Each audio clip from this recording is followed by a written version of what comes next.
2025년 10월 23일 목요일 미국 증시 요약입니다. 금일 미국 증시는 상승 마감했습니다. 금요일 소비자 물가지수 발표를 앞두고 대형 기술주 중심의 랠리가 시장 상승을 이끌었습니다. 이번 주가 반등은 미국과 중국의 무역전쟁 완화 기대감 속에 나타났습니다. 백악관 대변인이 언론 브리핑에서 트럼프 대통령이 오늘 10월 30일 시진핑 주석과 회담할 예정이라고 발표하자 최근 양국의 보복성 무역 조치로 인한 긴장이 완화되며 투자 심리가 개선되었습니다.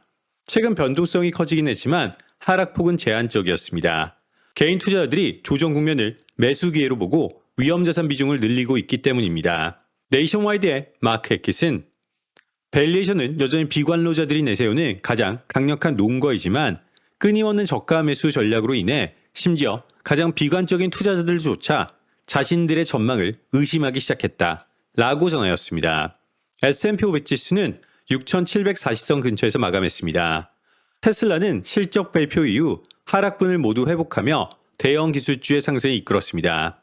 양자 컴퓨팅 관련주는 월스트리트 저널이 이들 기업이 연방자금 지원의 대가로 상무부에 지분을 제공하는 방안을 논의 중이라고 보도한 이후 급등세를 보였습니다.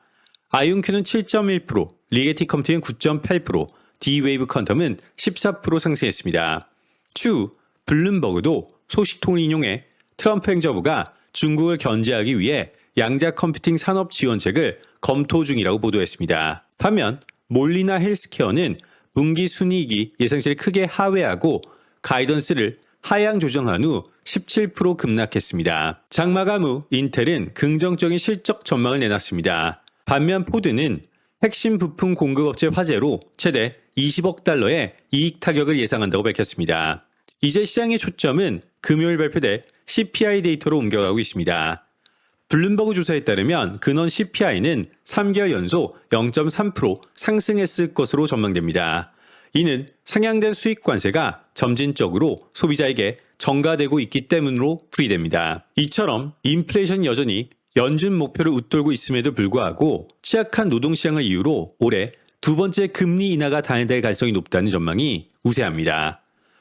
JP모건 트레이딩 데스크는 다음 주 연준의 금리 인하 기대감이 시장을 지배하고 있어 CPI 보고서에서 다소 높은 인플레이션 수치가 나오더라도 트레이더들은 이를 대수롭지 않게 넘길 가능성이 크다고 밝혔습니다. JP모건은 CPI 발표 이후 S&P 500이 상승할 확률을 약 65%로 보고 있으며 투자자들이 연준의 추가 완화 가능성에 무게를 두면서 평소보다 변동성이 적은 CPI 발표일을 전망했습니다. 한편 어닝 시즌은 순항 중입니다. 팩트셋에 따르면 지금까지 실적을 발표한 S&P 500 기업 중 80% 이상이 예상치를 상회했습니다. 야데니 리서치의 에드 야데니는 수요일 정오까지 실적을 보고한 99개 기업 중 매출은 컨센서스를 2.0%, 순이익은 예상치를 7.4% 상회했다. 이는 이전 분기보다 약한 매출 및 순이익 서프라이즈이지만 기업들의 전망은 상당히 개선되었다 라고 전하였습니다. 2025년 10월 24일 금요일 주요 일정 살펴보겠습니다. 경제지표는 22시 30분 미국 9월 CPI 상승률, 22시 45분 미국 10월 S&P 글로벌 제조업 PMI, 22시 45분 미국 10월 S&P 글로벌 서비스업 PMI, 22시 45분 미국 10월 S&P 글로벌 합성 PMI, 23시 미국 9월 신규 주택 판매, 23시 미국 10월 미시간대 기대 인플레이션, 23시 미국 10월 미시간대 소비자 심리지수, 02시 미국 베이커 휴즈 총 시추 지수가 예정되어 있습니다.